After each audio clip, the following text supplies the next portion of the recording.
Okay, welcome everybody to another episode of Bushwhacking History in Buffalo with Berserker Bear. Today we have a special guest, fellow bear, MoonJazzBear, Moonjazz the Magnificent. We're going to talk the nature of the realm, effectively just back and forth ping ponging. If you read the description, if I have some feedback on my audio, welcome everybody in the chat. Tina O, Brian Metz, welcome first one on the scene, and welcome Chris MoonJazzBear. Legend. I like to call you MacGyver slash Mr. Wizard, if anybody remembers that from back in the day. So we met through the bear community, and just we had a synchronicity one time where I was looking for some information and gravy on the minerals in the water here in Buffalo, Niagara River, and how it's like a green emerald color. And I know that Moon Jazz is real into like the alchemical stuff and the chemical nature of things and the nature of the realm effectively. We share our faith as Christians. We had the inquiry for what is the realm if it's not a spinning ball. Okay, so I hit him up on a question, and it just so happens that there was another synchronicity that he had from another bear that inquired on the same emerald color while you were looking up the etymology of it. Now, if you could introduce yourself right quick, Moon Jazz, and welcome. Thanks for coming on my show, bro. This is going to be, hopefully we could ladle some gravy on, you know, Yeah, we topics got of, plenty of gravy. Plenty of yeah. gravy to Yeah. ladle. So just so you guys know, we got plenty of gravy. We're going to go through right quick stuff like this. This is all stuff he does in his basement with his, your little guide there too. Um, Prisms. He puts lasers through prisms like you see, drops I'll do that. copper through metal, magnetized metal, and it drops slower. Gravy with red mercury. So we're gonna have a show for you. And looks like he's already getting stuff ready. No, dude, I had to chase off my cat. All right, so yeah, welcome everybody, Mr. Brees. What is up? We got some gravy for you tonight, and we're gonna ladle. So go again, Chris. Welcome, Moon Jazz Bear. Yeah, If you everybody just knows wanna, me as Moon Jazz. If you don't know me, that's me. I'm a father and a husband, and I've been doing plasma oxidation for a decade, and been with the Bears since the early years, 2018, and I like to talk gravy. speaking of, so what we're gonna try doing here is just a general sense, spitball session of, if it's not the, like I said in leading off, if it's not a ball spinning through the earth or spinning through space, what is it? And we go off of our faith and what we're told in the Bible that it's the firmament, waters above, and I think Chris is on that same level. But there's other things going on here, other things such as where's that W? You know what? Here we That's go. right If you want there. to explain this right quick, what we're looking at. So if you uh, track this against the firmament here, uh, this is our a best model of what we as we say Christians would think that's going on with our creation. Okay, and there's a lot of different things you could do in and through that. Now I'm more terrestrial based as far as my research is on the ground, architecture, infrastructure. When I introduced Chris, he's alchemical, uh, etymology. He likes the history of words and the meaning of words, and he gets really deep into that stuff. So we're going to track it against what we think we're looking at. And if you could explain what we're looking at here, Chris, because this actually goes along with the firmament and the parabolic lens that might be the dome above us. And this is from actually a show I'm going to plug, or a channel, because this is actually where I got the icon from. Jay Dreamers. Guy drops a lot of information, esoteric information Yeah, and I've seen in the this plasma. symbol. I've Okay, seen yeah. this symbol everywhere. So I've seen it, and it's in the Illuminati cards. This same pattern. I drew this symbol as a way to incorporate the letters of Yahweh, YHWH,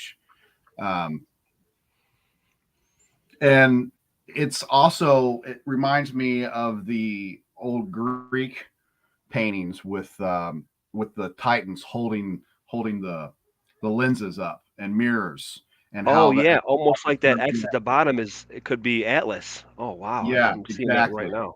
Exactly. And I was just reading Perseus about Atlas uh, holding the heavens up and separating the waters from the heavens, the earth from the heavens. So Wow. and that X is the cross. That's the big, that's the biggest symbol that resonates so deep within us, um, because it's pulling from within us and without. And the I believe it's coming from some sort of central source that's also accompanied by a equal and opposite source above it, right? So the blue star, the kachina. I was looking up the etymology of kachina, and it was funny that some of the etymology of it was laughter, right? And God is one of his what I believe God is main uh, embodiments is joy, right? And even that word kachina means laughter and joy. Uh, but the North Star, I think that's what that's representing. I could be wrong, but Polaris, right? I believe that that's situated above the center of our realm, and it's working in conjunction with uh, the central node or hub, or some people call it the black hole sun, or the whirlpool. The Oh, the naval, black sun? yeah, the naval even means whirlpool in its etymology, and they put it the Disney in a 1970 movie called was Journey to the North Pole. I think that's what they called it. They put a whirlpool in that movie at the very end when they were at the North Pole, and it's all they put a boneyard of whales in the movie too, and they named the blimp in that Disney. It's a cheesy Disney movie where they went to the North Pole. They've seen a bunch of old Vikings that had been there for hundreds of years. Is that They it? named Yep, that's it. The island at the top of the world. They named that blimp the Hyperion, which is the Titan that birthed the sun. And they poke that thing. They Crazy. poke that little nose out of a barn, and it just the tip just touches the sun. So they've been putting this. They've They been know. poking us in the eye It with this it stuff seems. for decades. We're just now waking up to it. We've been in a malaise of NASCAR and Pearl Jam, Oh, how but dare you, NASCAR. Well, um, I'm a Yankee, man. I'm into the hockey over here next to Canada, eh? yeah, But yeah, so yeah, we're that's the kind of stuff where it's a little bit, I not necessarily in my, I guess, wheelhouse, but this is the stuff that fascinates me because what is it if it's not that? I don't want to sound like a broken record. Um, but what he's saying here is that, um, well, at least when Jay Dreamers was trying to explain this, is when the actual thing gets focused, like daylight gets focused, because it becomes like a thinner parabolic lens. Not necessarily that the firmament bends in, but I don't necessarily know exactly the ins and outs of what he was explaining here when he was showing this, but I would suggest go watch him because he does talk about the plasma apocalypse. Now that could bring in the whole idea of like the whole melting idea, like you were I talking got about earlier, I melt got some like gravy stuff on that. melted. But yeah, Yeah, there's what do you leading with that? Because that can go into like the prisms. When you were shining that light through the prism is what is absolutely fascinating to me, dude. Because what I noticed is the radials that it makes. Now, is this related at all to the possible plasma apocalypse or whatever? The tenets of that, I can't say I agree with all of it because I don't know if God just keeps on zapping this place and zapping this place. Doesn't make sense to me, but I can understand how certain stuff looks like melted. I also think a lot of stuff is buried and it Yeah. gets leached and stuff, and maybe it was saturated from the flood. But explain what you're doing here, man. When you put the green light through this is All such gravy. all it's doing is going at an angle through a prism. It's a single point laser going through a prism, and it broke out into a perfect circle, and it had like a trinity. I don't go back. Can you replay that? I don't know if there was a trinity in there or not. How many points? One, I have two, one where you have it at the ceiling and it makes the perfect three. circle also. I think it's got the three in there. I think it's got the So what do you? trinity. Yeah, what he's saying is those nexus points coming off of it, and that just caught my eye, bro, because of like the radio points and the grid diagrams. There you go. On cities, that looks like a radial, Yeah. like in Buffalo, like a street pattern. It's called a Yeah. radial grid pattern, and it's one of the most intricate. And that's what's really funny about the street grid patterns is that it's one of the most intricate, and it's used in these old world cities here in America, like Washington D.C., namely, and Buffalo. And That where's the other geometry one? is also mapped out by Mandelbrot. That Mandelbrot poster I've got, he's got all the fractal geometries mapped out to a T, and There that you go. those radials are part of a type of There you go. fractal geometry. Can you see that? Yeah, I see it. Okay, so you got it on the ceiling, perfect circle, and it makes those rate. Look at how it goes crossways inside of it. That's awesome. So, do you think that that has any relation to the Kachina at all? I'm just like throwing stuff back and forth, Yeah, yeah, and no, like there's you were saying about like the moon and good. the sun, like it's their reflections. That's what the nexus of that. Yes. What were you saying earlier? Well, I wanted to drop in the sink that I had that kind of tied into the mud flood. I was Yeah, driving and I pay attention to signs. I've had a couple of them floor me, and there was a car in front of me, and it looked like it said Psalms 46. It was like PSLM 46. So I looked it up, and in Psalms 46 it says the kingdoms will fall, and um, they will melt by God's voice. that seems to sound like melting. Like there's a huge crowd that says everything's all melted buildings. I don't know if I agree with all of that because I think it's a mixture of everything, and some people can't stand that I say that. Well, But hold on. Let me help you out there with that, because everything when dealing with any type of chemistry, of electrochemistry, alchemic, even engineering, architectural stuff, everything is a mixture. Whenever you have a problem, it's never just one thing. It's a combination of factors, right? So if in the Bible it says that these kingdoms were melted by God's voice, right? Well, God's voice is emanating all of life into existence. That's the moon, that's the sun, that's the stars, that's us, right? And that's the ground too. That's Gaia, that's the earth.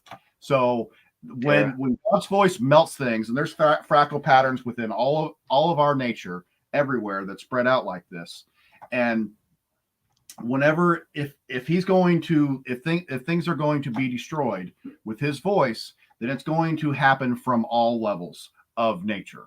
It's going to be at the water, it's going to be at the earth, it's going to be at fire, it's going to be at air, it's going to be all of it, because his voice is emanating it all into existence from a single point. he speaks existence into he speaks existence. Like I was saying earlier, Tolkien reflects that in his Lord of the Rings, Silmarillion. His creation is spoken by the breath of the angels, and he's probably just placating to creation and God. I think Tolkien gets it. See this? What's this predator stuff on the Auckland Island? Did you see that when I sent this to you?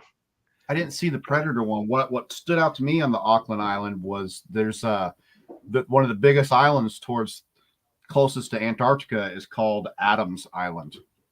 Is it right below it, dude? So yeah, the reason why I Yeah. have this up, I've actually been sending um, some stuff back and forth with MoonJazzBear about Auckland Island because I used to just peruse the South Pacific back in the day, and check out all these islands. Some of them look like elephants, like Herd Island and Elephant Island. They actually look like elephants if you look Whoa. them up.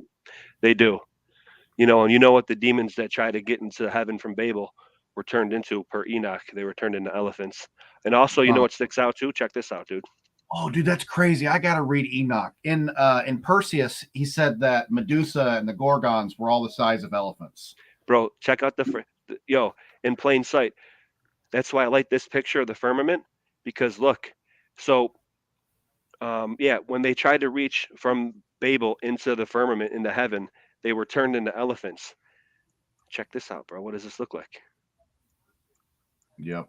It looks like an elephant. And you got Elephant Rock. You got a lot of I've seen some of the rocks that guy does. Stellium 7. Shout out to Stellium 7. It's obvious once he goes into it, and all of the iron ore where the blood would be, the cavities where the eyes would be. I mean, it's so intricate and pieced together that there's no coincidence there. There's no chance, I don't think. And some of the stuff that Mud Fossil that guy shows on giant statues, right? That some of that stuff's great. Yeah, I love his work on it. I thought it was off the wall at first, but then knowing how things get covered up and lied, and then you see these severed arms of these statues, and there's iron ore just pouring around them from the inside, and then you hear the stories, the old ancient myths about how with the twang of the sword, everyone was turned to stone, right? And that's repeated in story after story after story. Truth is definitely stranger than fiction. There's a cool clip in the movie Noah with Russell Crowe, where he's telling about the Watchers. Where one of the Watchers is explaining to Noah their history and how they were frozen into the earth because they came to help. And it shows a cool scene where they're actually they're beings of light, they're luminaries. Of course, they show the globe, whatever Hollywood globe. But then they land into the ground and they try to come out and they freeze into mountains. You know what I mean? And that's what I think the metalliferous veins are. Could be possibly the ones that they were probably mined all out of the Grand Canyon. Yeah, gold veins, silver veins. It could have been actual veins of these fallen Watchers. I mean, this is the kind of stuff that we have to start, we can start talking about here. The phonetics is the key, right?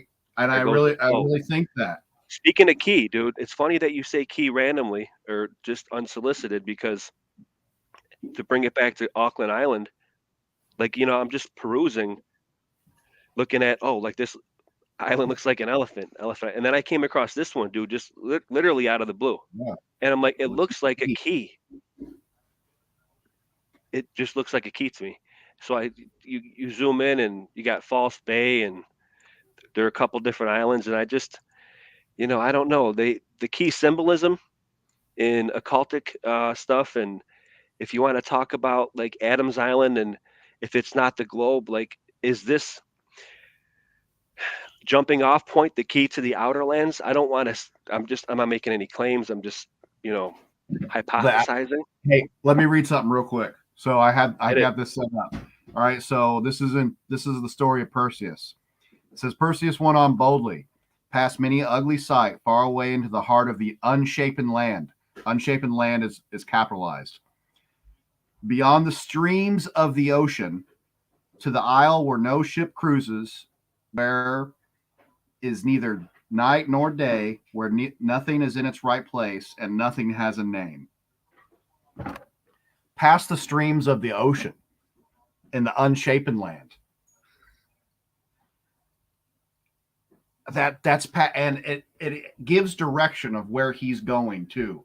He's leaving Greece, and it says he goes northwest, but turns neither left nor right for 7 days and 7 nights, and they put the 7 in everything, and to the unshapen land to meet the 3 sisters, right? And the 3 sisters are the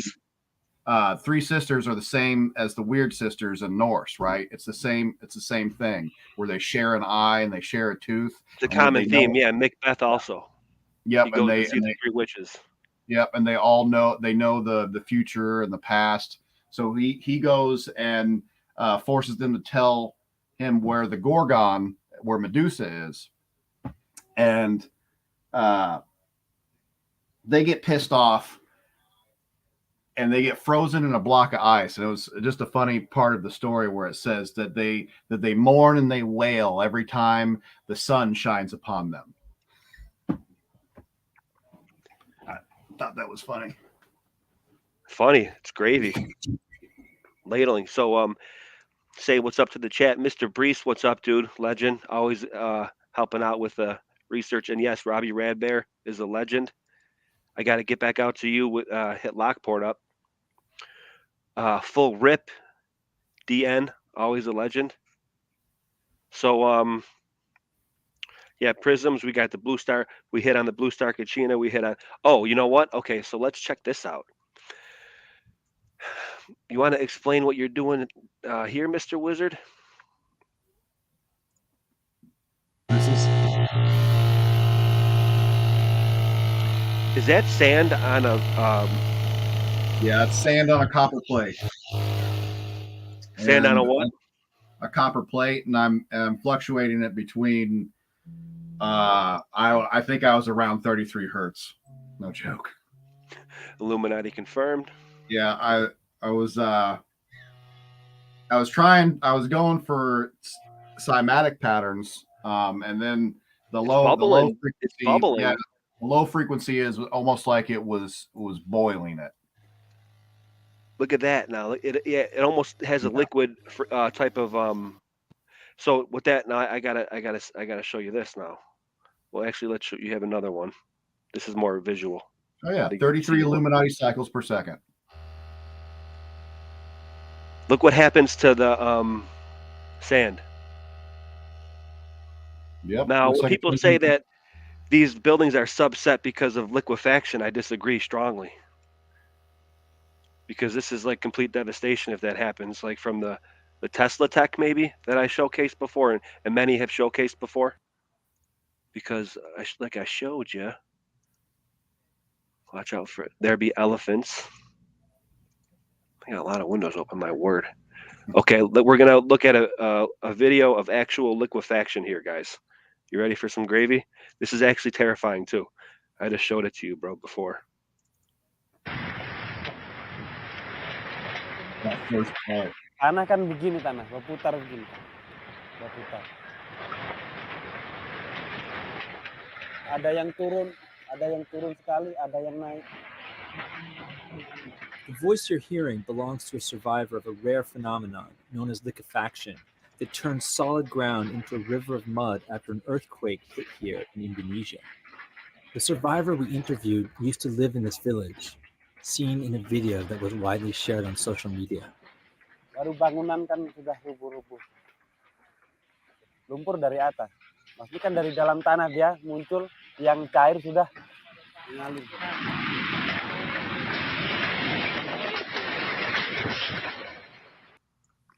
So I shared that on my IG, and because I don't know what's going on here. I think I have a pretty good idea when we at least see subset buildings in the Terra. Okay. But when people say that it's liquefaction, I disagree because it's extremely violent. Okay. Now, in what you're showing on, I think that they have the ability. That could have been an earthquake, but what are earthquakes? That's another episode. I also believe that man has the ability to vibrate the Terra in the local sense. Is that happening in that video? I don't know. I'm not sure. I do think it's happening in other videos, like the one that I showed where there's an entire mountain that looks like it's being vibrated. And then I showed like a clip of the Mythbusters where they actually make a little Tesla tech toy machine and it starts vibrating the entire bridge. And Jamie starts getting like nervous. And it's kind of comical because they're like, whoa, there's something going on here. And then there's a mountain in Kyrgyzstan that's like literally, they say that it's a collapsed mine. Like I think a lot of stuff is all mine. Like I've talked with Philip, the Ruski, Philip Druzinin, Everybody check his channel out. Also, people who are in the chat know Philip. He's an OG mudflood researcher. He was one of the first on the scenes with mining, or that got me into like it's all mined. But there's a mountain in Kyrgyzstan that completely crumbles, bro. I think it's on my IG, unless it's on my one that I deleted. But it looks like it's being vibrated. It looks like it's being vibrated. So it's like, is that what they say earthquakes are on a certain micro scale? Whereas they could be natural also.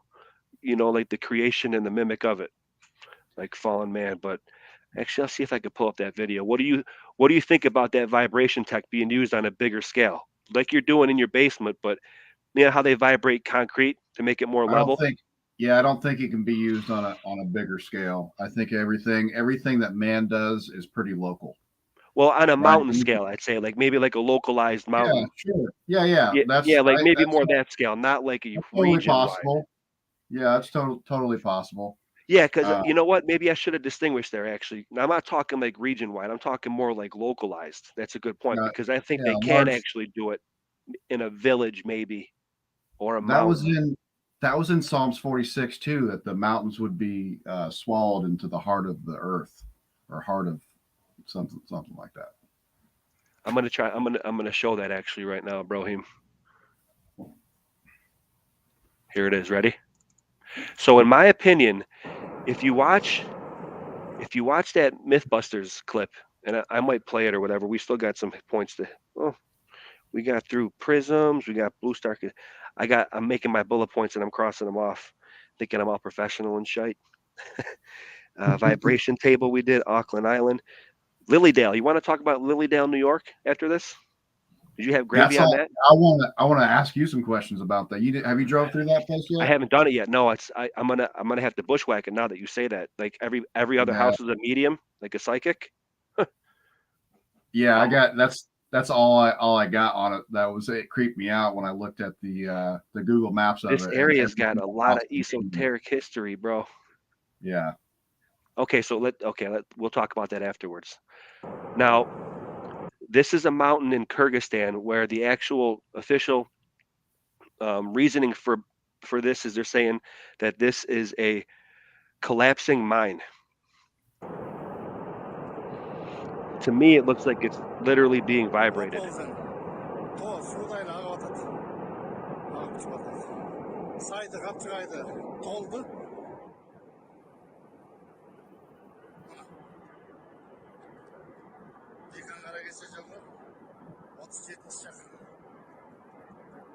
Castle Grayskull.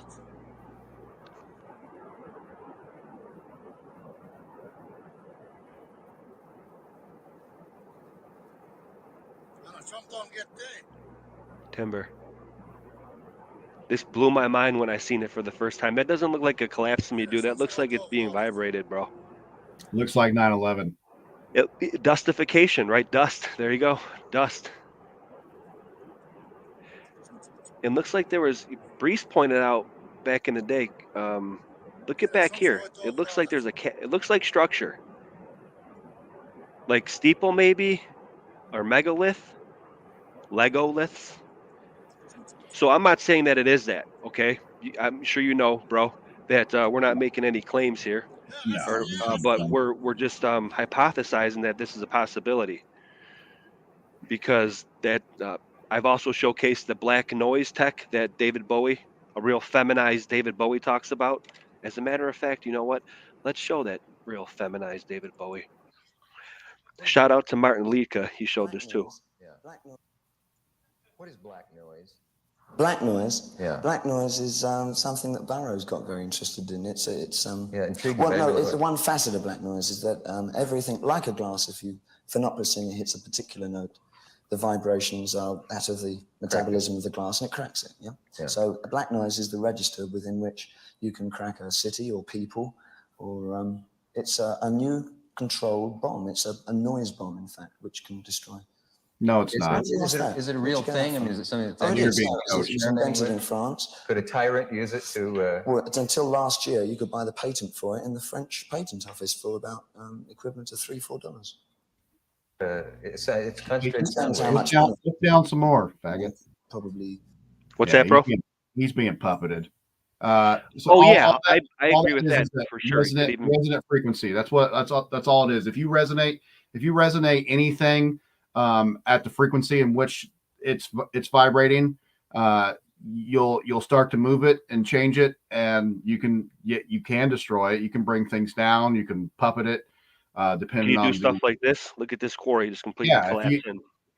if you match the resonant frequency of any given object, you're going to start to destabilize it. Look at these Lego lists. I think I think the Terra just blocks out in chunks naturally too. Just naturally. Maybe not all uniform, but chunk. I think they use some of that tech, yeah, like if it's a massive vibrating, like almost like how you do to concrete to make it level. They may have a really big, robust one, dude. I mean, that's kind of terrifying to think about, but don't be scared. Don't be scared of this stuff. If you don't be scared of this stuff if you have your faith. These I think that this whole system right now is in a death blossom without getting too into the geopolitics of it. But I think we're beginning to see their tactics on a certain level. Yeah. So this is it. I do kind of want to show a little clip of this because what I think that we're seeing in that mountain, and that what MoonJazz is explaining here with that vibration is what they're getting at with this Tesla tech. So Tesla might have been the nexus where they said that they gave him the credit for it. It may have been out before him though, type of deal where how we understand how constructs work. Tesla was he could have been the Elon Musk of his time. He could have been given the keys to the kingdom. And I don't know. I didn't know the man. He could have been brilliant like everybody thinks he is. And I think, that's a good possibility too. But everybody thinks Elon's brilliant. I think he's a fucking moron. He's a fraud. He's a front. He's a puppet. Thespian. Put it that, yeah definitely. It also could have been a different Grabble back then, bro, because they had the duality between Tesla and Edison. So still a hustle, but just a different variety, different flavor. Yeah. They had the dual points between. We all know the people Edison weren't as and poisoned. Tesla won out with the AC. Could have all been a Grabble. People weren't as poisoned back then neither. So people were smarter. A 13-year-old from 100 years ago would make pretty much every single adult look like a complete retard. Oh, dude, you should see some of the high school curriculum books that I have from 100 years ago from my great grandfather. Yeah. They're unbelievable. They're like high level college education right now. Yeah. I want to talk about. I have that all. I want to show Jamie's sentiment here because it actually cracks me up.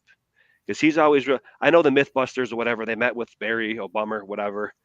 They still do good experiments, and I still like the way that they deduce real science when they do the real science experiments. Poor guys had to go in a B-52 and see the Earth was flat, and then go lie to everybody. Dude, though. I know they were up in one. Can you? I seen that. They're like, oh, look at it, it's curved. I did get some hate when I shared this a couple of videos ago, but this is a real experiment. I think Barry is the one that asked them to do that. Barry also asked them to do Greek fire, yo. And Archimedes death ray, and they did it the whole wrong way because they used individual mirrors instead of one parabolic. That's another episode that we could do. Yeah, that parabolic mirror is something else. Something else, man. Okay, here we go. Ready? We were ramping the same weight and the same kind of amplitude of vibration through the whole range of frequencies. And, there's a little vibration, but then I hit that one spot, and all of a sudden it's like, hold on, this is different. Something different was going on with that exact frequency. And, as a result of that specific frequency, that specific tone that we're getting, this entire bridge is vibrating. Yeah, you can see it. That's over 100 feet away. Dude, that's 6 pounds. I know. I'm a little spooked. It's a fish. So they were seriously a little. I mean, not obviously they're probably playing it up for the camera, but It's a thing. I think it's a thing. The Tesla tech, it's whether or not we know what it is, who knows, but it's definitely out there. So Lilydale, New York. We got Lilydale and Nemo. What do you got with Nemo? And the gases and chaos and Kali. And while you ladle on that, I'll bring up Lilydale, New York. Because we were. Can you hear me? Yeah, I'm here. Okay. I thought I was on mute. I'm like, what's going on? Okay. No, I was thinking, yeah, that's some Oh yeah, you gravelly. got any feedback on the Mythbusters there? Sorry. No, I think they're real vanilla. That was a good experiment though. It's just a proof of concept that they actually were vibrating a weight on a certain point and they got it to a certain vibration, kind of like a cymatic vibration where they actually felt the vibration in the entire bridge. Yep, And I think they were matching the frequency that bridge was vibrating at. There you go. The resonant frequency of it, right? I think that's gravy. How dare you? Okay, Lilydale, what did you have on this, dude? Because I will go bushwhack there. It's not too far away from me.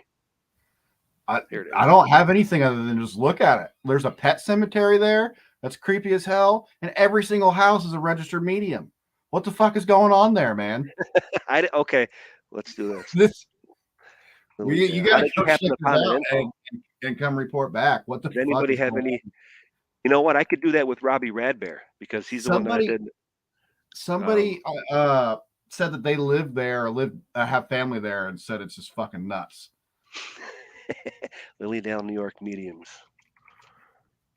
Everywhere. I don't know, man. It's just there you go. Well, this is what the Hipfire's for. Meet the mediums of Lilydale. Lilydale, it was the first last Friday in June in this tiny community of pocket-sized cottages. There were white picket fences festooned. That's a great word. With climbing roses, was performing idealized version of small town Americana. There was a flag. Well, it seems like it's real esoteric. I'll check it out. It's definitely within my radius of bushwhacking capability. So yeah, let's come back to that one. Let's go to the. Well, if nothing else, man, like go to stuff you know. Yeah, if nothing else, this whole area is really esoteric, like the Western Door and Lockport. Like I was telling you, has the Seven Sisters, where they all had hair down to their feet. I did that. I briefly touched on that when I did the Lockport episode with Robbie Radbear. What's up with the Seven Sisters? It's like an attraction in the Seven Sisters of the Seven Sutherland Sisters of Lockport, and they had a special attraction where they all had long hair, and I wonder, I'm not making any claims here, but I wonder if they were, witches. Robbie said UVG grid ley lines comes right into New York there. There you go. Yeah, that's the kind of stuff that Robbie Radbear knows so much gravy. The dude sends me so much gravy on the native ley lines and all that stuff. Here you go. Check it out. All right, let's go back. Now I got something to add. We were talking earlier about the possible plasma events or resets or various things that have destroyed all of our infrastructure that we see via mud, plasma. I think it's all of the above too, because if God's doing a reset, every bit of all four elements of nature are going to vibrate violently. Electricity is going to hit, the air is going to be crazy, the earth is going to shake.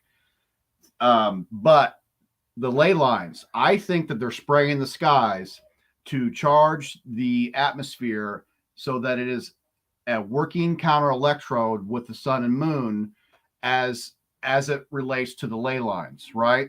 And whenever the sun and moon are starting to lose their charge, or whenever the atmosphere starts to lose its ionic charge, then it's going to zap the ground.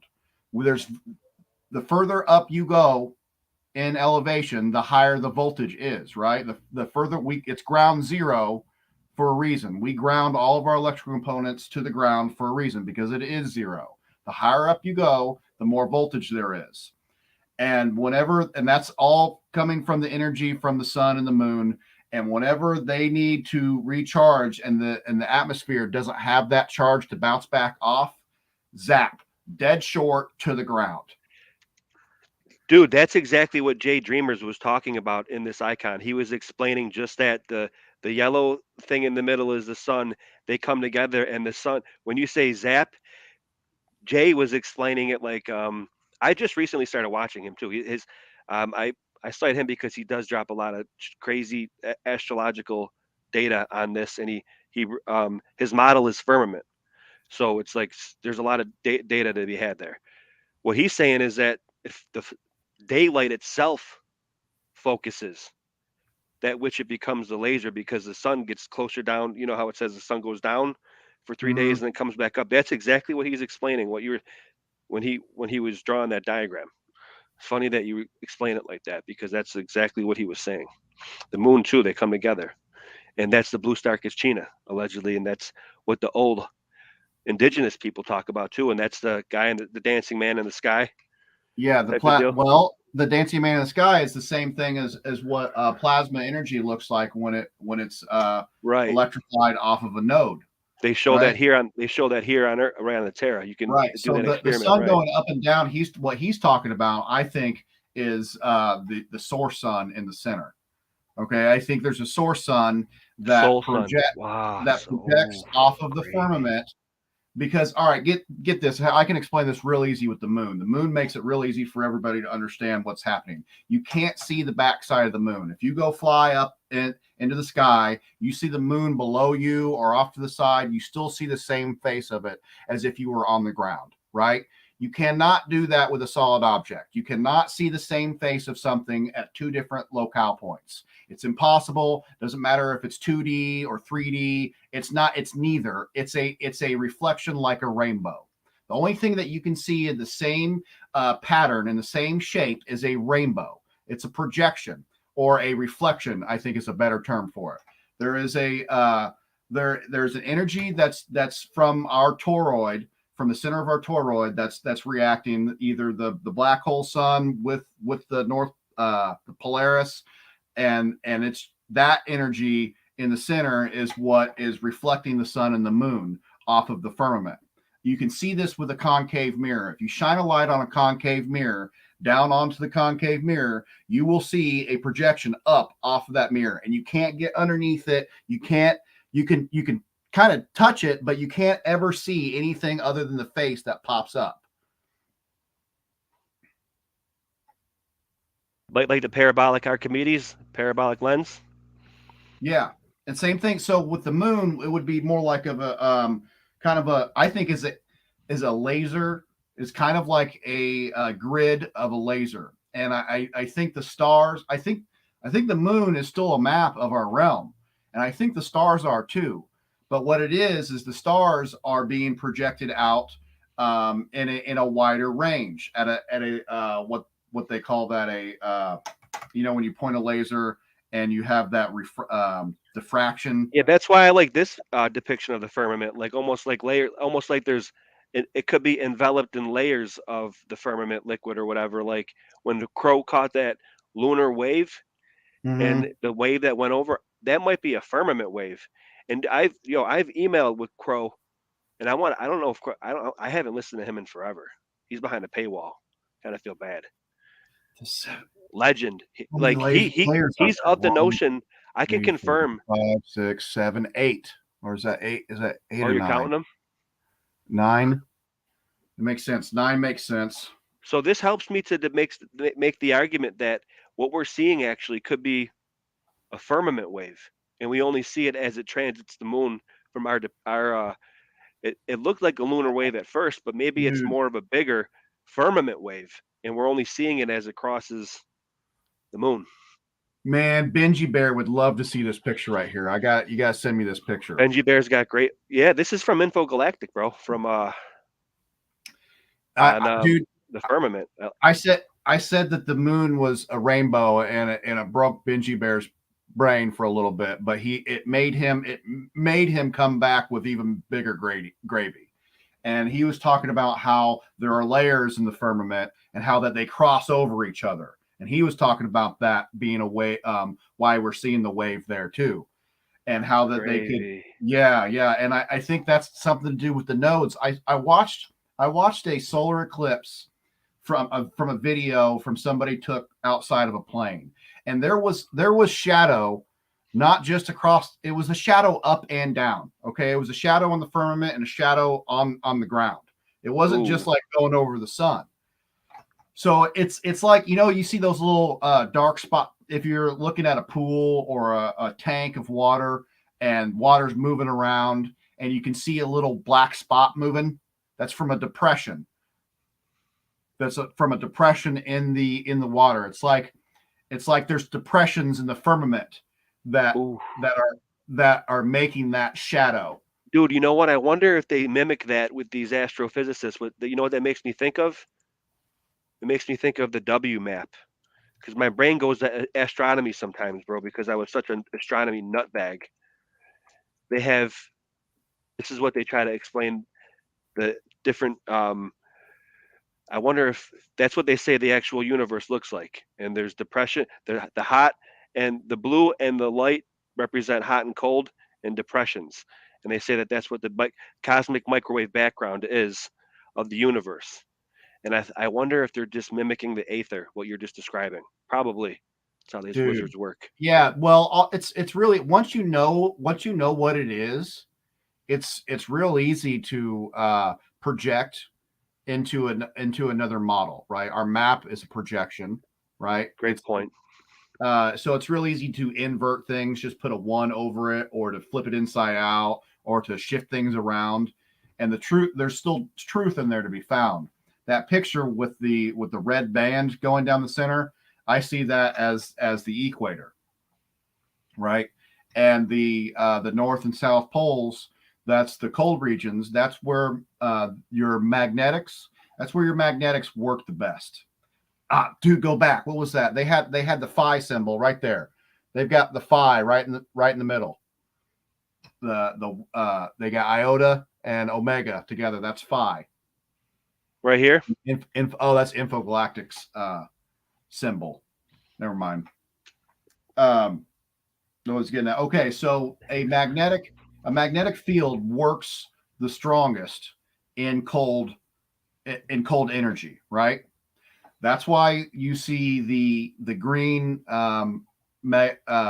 magnetic auras in the north and the south, right? Because that's where the magnetic field is humming. And electricity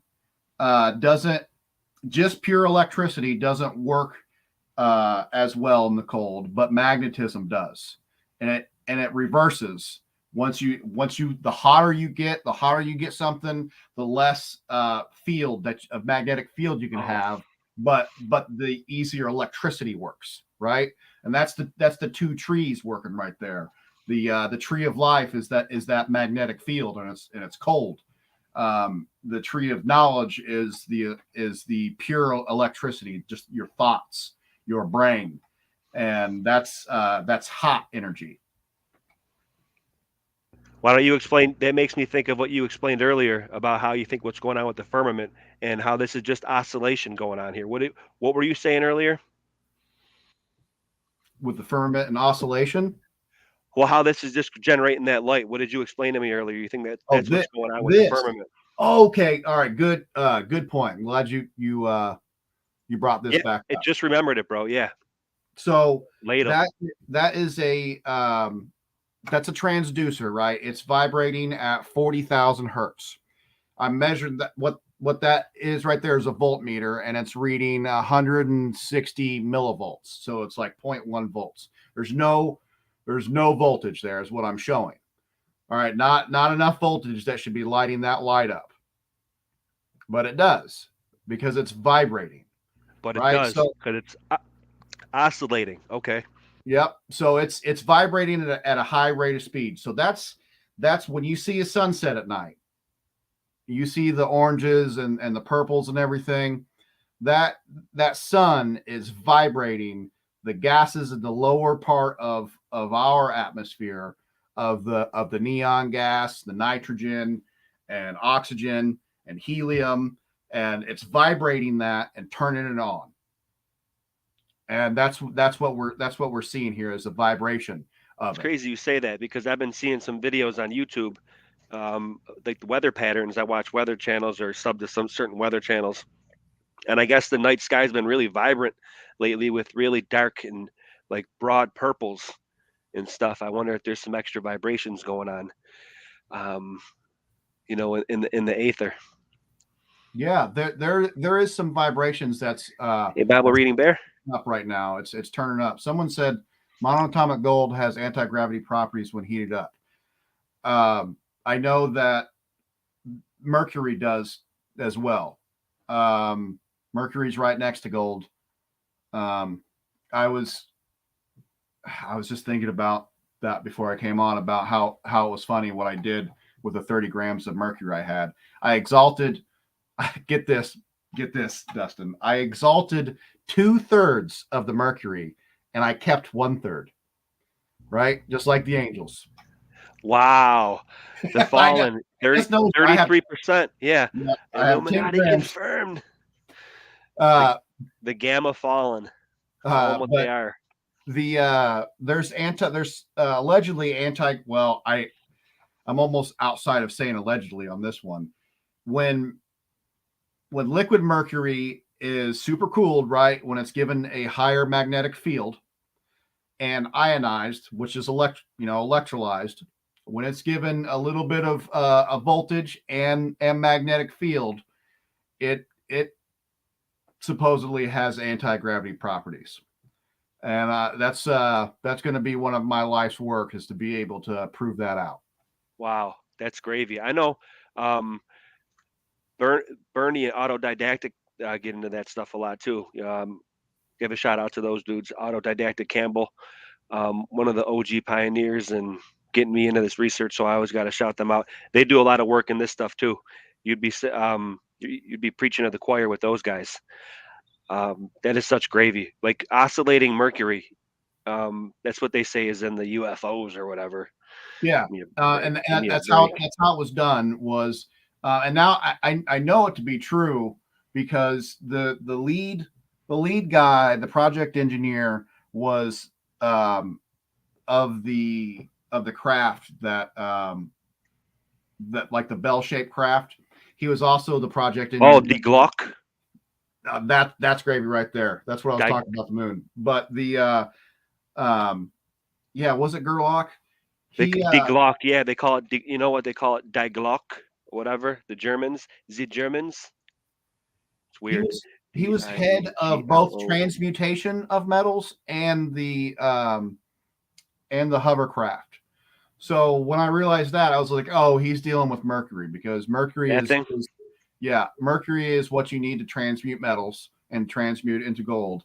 And it's also what you need to for this levitation. The guy was project engineer on both of those. Allegedly, this thing crashed in Kecksburg, or one of them. I want to figure out how to make red mercury. Oh yeah, I have that on your in your gravy folder, bro. Check it. Maybe it might jog your memory. Where is it? It's funny when you look up when you start reading stuff on red mercury, because it says, oh, it's alleged, it's fake, yada yada. But these people were arrested for it and taken to federal court when they had some, but it's still fake. It's like, what? Well, which one is it? Either they had it or they didn't. Sounds like a Sounds like a gravel to me. Yeah. Is Iron Man Bear up in here? Where's he at? Anybody looking for a house in the West Coast in the Bay Area, holler at Iron Man Bear. Dude's a legend. Yeah, so what red mercury, there was a video I watched on it on this one channel that I have, Christos Agopian. It just looks weird. People say like vampire stuff or whatever. How it doesn't have a reflection. And is it a thing, dude? Is it a thing for sure? Is there there? Well, here's my best way to conceptualize how it could be possible. And everything in this realm is a everything physical is a manifestation of the spiritual. Okay, so red mercury and other forms of matter could be closer to the spiritual realm than everything else. So, Ooh, that's I gravy. I think that's the way that it could be possible that this element is like teetering. It's like it's teetering up between the spiritual and physical realm. And I think maybe that might be some of the symbolism in with the vampire stuff too, Okay. with Being resurrected. Not being able to come out in the sun and the garlic and all that stuff. And they put alchemical gravy in some of the dumbest stories. Oh, speaking of, hold on. Yeah, I'm on your IG looking for gravy. Did you just say garlic and vampires? Oh, let's play something funny. Add a little bit of humor into the mix here. Everybody, check out my IG, and I was just on MoonJazzBear IG. Check his out. He's a legend, and he does a bunch of alchemical stuff and Family Man Crusher. Here we go. This is the movie Vampires. Shout out to Wood and Nichols. He busted my balls when I shared this clip because the movie does kind of suck. It's cheesy, but it's so cheesy it's good. Here we go. Did you see this one? You ever seen a vampire? Tell me what's going on, Mr. Crow. Mr. Crow. Have you ever seen a vampire? No. Well, first of all, they're not romantic, all right? It's not like they're a bunch of fucking fags hopping around in rented formal wear and seducing everybody inside with cheesy Eurotrash accents, all right? Forget whatever you've seen in the movies. They don't turn into bats. Crosses don't work. Garlic? You want to try garlic? You stand with garlic around your neck. One of these buggers will bend you fucking over and take a walk up your strata chocolate while he's sucking the blood out of your neck, all right? They don't sleep in coffins lying in taffeta. You want to kill one? You drive a wooden stake right through his fucking heart. Sunlight turns them into crispy critters. Got it? So tell me what's going on, Mr. Crow. Got it? So yeah, that's just a little bit of a humor. Hopefully I don't get tagged on a copyright, but when I do the screen record, I put it on like 1.25 times speed. So hopefully it trips the yes, exactly. Oh, my little tummy hurts. My little tummy. Oh man, that's great. So I think we hit a lot of stuff, man. And then the last thing that we had was Sky Clock, and then phonetics of the Phoenix. I know you like the Phoenix and the foe. Yeah. The Phoenicians are undertone of the research that we do. There's some of the I hate to always point to them or whatever because they're just a culture more or less like a nation, where I think the more of the darker undertone nature is more of a religion. So there is distinction there, but history points to them as the first on the scene as far as civilization goes. You go back to Sumerians and stuff like that. It's all out of the sands of time, man. So I think we hit on a lot of points. So what other gravy did you have before we wrap up, brother? All the same language, and it's, dude, I was having a dream that I kept coming back to the hook, right? The J, and it's in Moana with Maui, and he's Mercury, and he's like I don't have magic without the hook. And Iota was the first I, that was the 10th letter in the Hebrew alphabet, which is Yod and Yod-Ha, and it turned into the J, the Latins, and we turned it into the J, and it's still, the J is still the 10th letter, right? They keep everything in alphanumeric order, right? And it's just fascinating that the spells and how they work. And think about just like psi, right? The phonetics of psi. It's PSI. It's how we measure our air.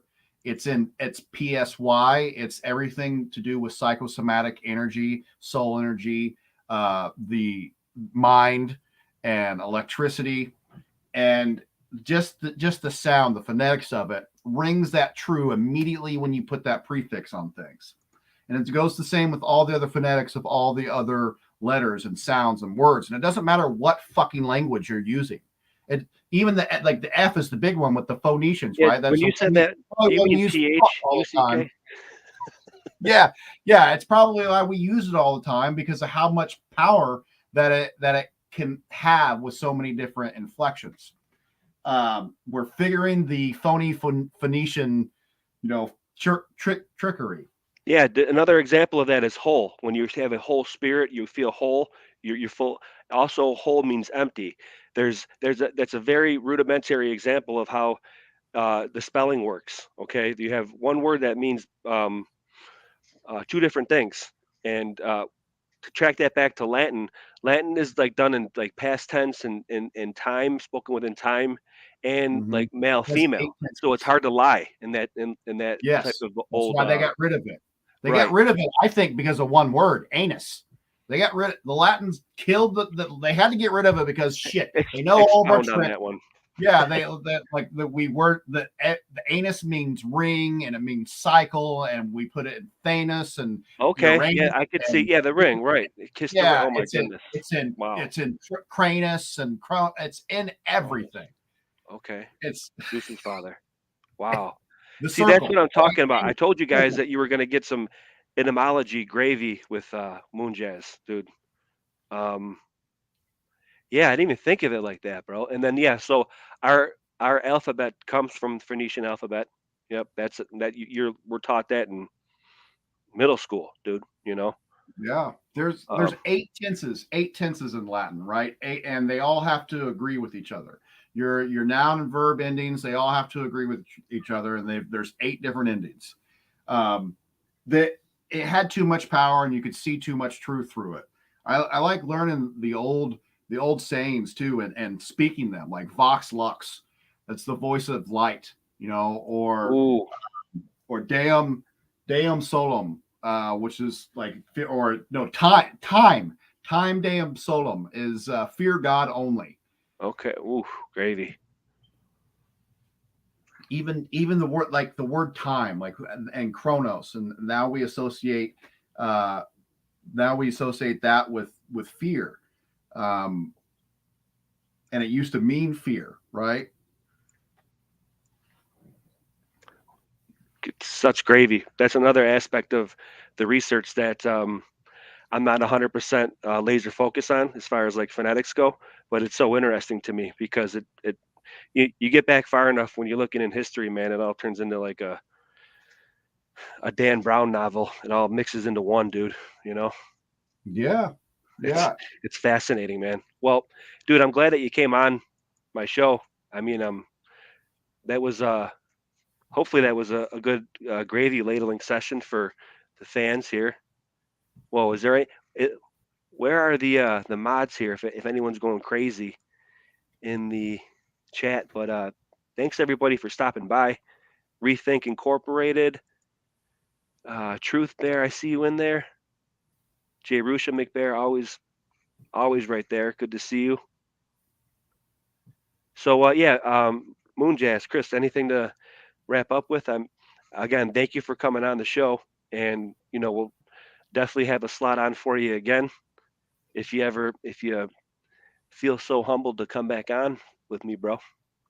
Yeah, man, I love spitballing. There's tons of stuff that we were going over that I missed, and some just we need to just do it again so we can explore more of the etymology, more of the Greek myth and Eos, and which is dawn.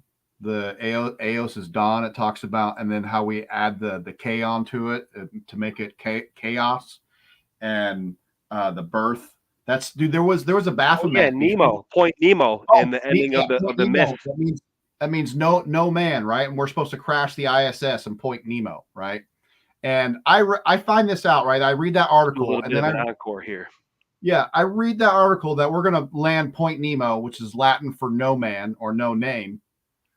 Okay, and yes. I'm glad I that remember night, dude, I slammed the book shut and went to go take a picture of it, because that night I'm reading Perseus to my boy, and within the second page I'm flipping through it, and it says that he traveled seven days to the place with no name.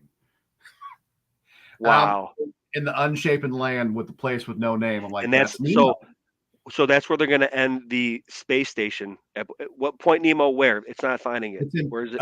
It's in the middle of the Pacific Ocean. right? It's allegedly the furthest point in the ocean away from land, and it's where they say the safest place is to land all the billions of dollars worth of precious metals that these satellites and space stations are made out of. You know, because it wouldn't make sense to land it in a tanker and recycle all that gold, copper, and silver and titanium. No. We need to crash in the middle of the ocean because that's the safest place for it to go. And it makes the most sense because where fiction needs to go to die is a place that's called no name. That's absolutely fascinating when you said that to me. It makes perfect sense because they know how this place operates. They abide by it, you know, and William Shatner and Bezos go up into the firmament or whatever just so they can get higher than Babel. It's all symbolism to them.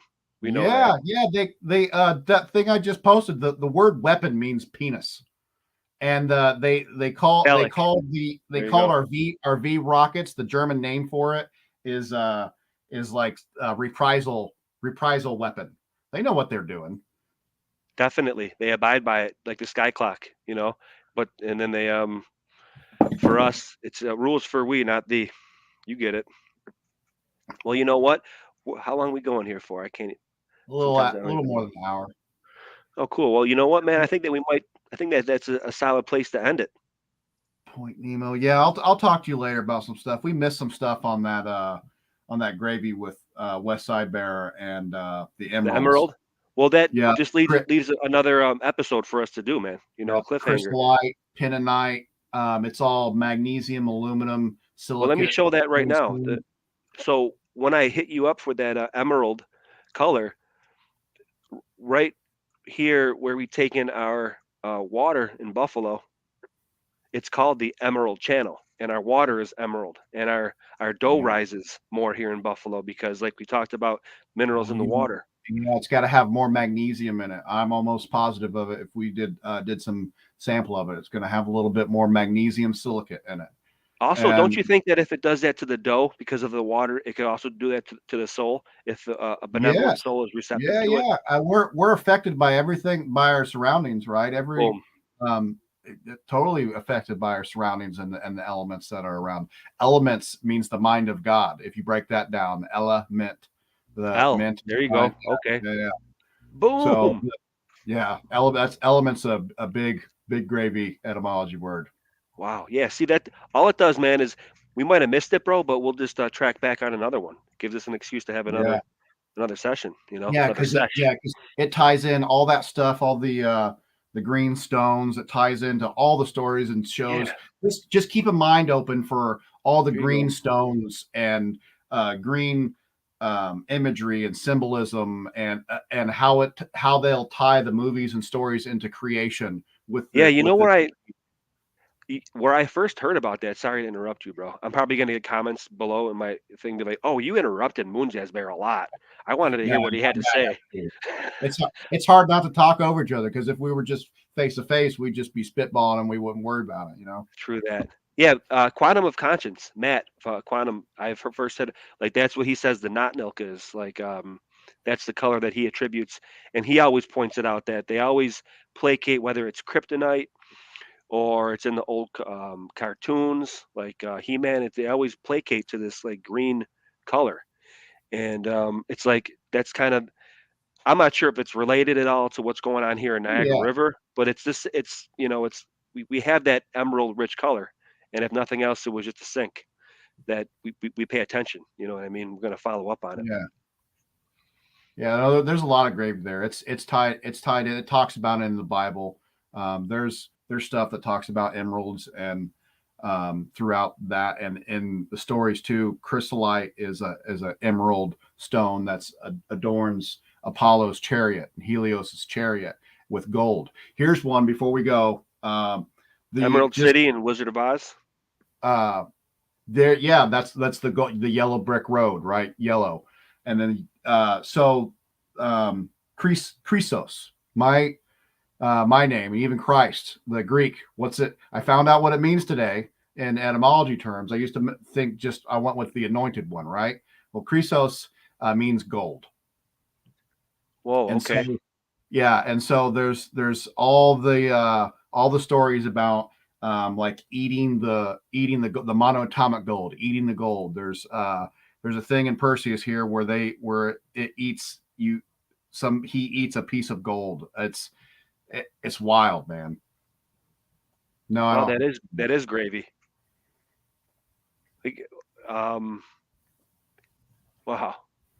Yeah, you Even get me think. Harry Potter too, right? He eats the golden snitch. He eats it. It's the same. It's the same damn story that they've been telling for thousands of years. That's where they get their. That's the whole thing. BB was sitting on that, bro. Big Bear.